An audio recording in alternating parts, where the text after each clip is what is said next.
Hi friends, നമുക്കിന്ന് തനി നാടൻ രീതിയിൽ ഒരു ഏരിക്കറി ഉണ്ടാക്കി നോക്കാം. അതിന് നമുക്കൊരു ചട്ടി അടുപ്പത്ത് ചൂടാക്കാൻ വെക്കണം. ഇതിലേക്ക് ആവശ്യത്തിന് വെളിച്ചെണ്ണ ഒഴിച്ചു കൊടുക്കണം. ഈ വെളിച്ചെണ്ണയൊക്കെ നന്നായി ചൂടായി വരുമ്പോൾ അതിലേക്ക് കുറച്ച് ഉലുവ ഇട്ട് കൊടുക്കണം. ആ ഉലുവ ഒന്ന് പൊട്ടി കഴിഞ്ഞ് കഴിയുമ്പോൾ അതിലേക്ക് അരിഞ്ഞ് വെച്ചേക്കണ ഇഞ്ചി, പച്ചമുളക്,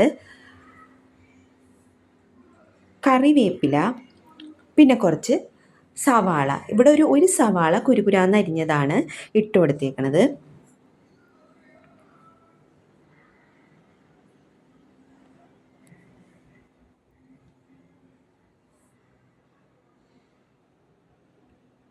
ഇനി ഇത് നന്നായിട്ടൊന്ന് യോജിപ്പിക്കണം.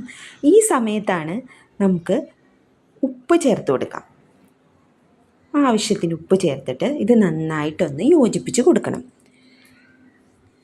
ഇനി ഇതൊക്കെ ഒന്ന് വഴറ്റിയെടുത്തതിന് ശേഷമാണ് നമ്മൾ പൊടികൾ ചേർക്കുന്നത്. പൊടികൾ ചേർക്കുന്നതിന് മുൻപായിട്ട് നമുക്കിതിലേക്ക് കുടംപുളി ചേർക്കാം. ഒരു 3-4 പീസ് കുടംപുളിയാണ് ഇപ്പം ഇതിലേക്ക് ഇട്ട് കൊടുക്കുന്നത്. ഈ കുടംപുളി ഇട്ട് കഴിഞ്ഞിട്ട് ഇതിനെല്ലാം കൂടി വീണ്ടും ഒന്നും കൂടി യോജിപ്പിക്കണം.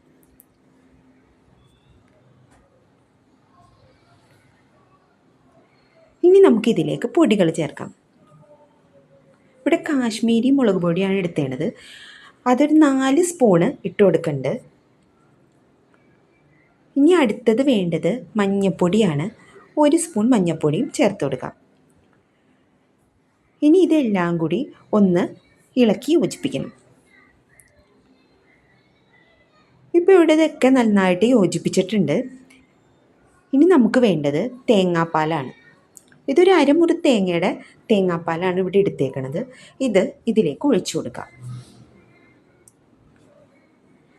ഈ സമയത്ത് വേണമെങ്കിൽ നമുക്ക് ഉപ്പ് ടേസ്റ്റ് ചെയ്ത് നോക്കിയിട്ട് പോരെങ്കിൽ ഇട്ട് കൊടുക്കാവുന്നതാണ്.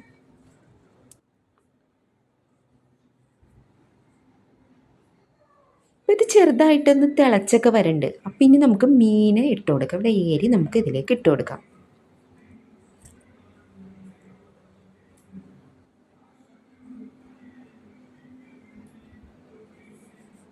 ഇനി ഇതൊന്ന് മെല്ലെ ഒന്ന് ഇളക്കി യോജിപ്പിക്കാം.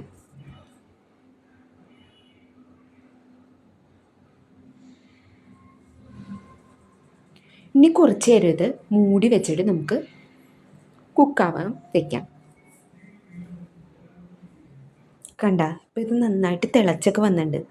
നല്ല മണമൊക്കെ വന്നിട്ടുണ്ട്.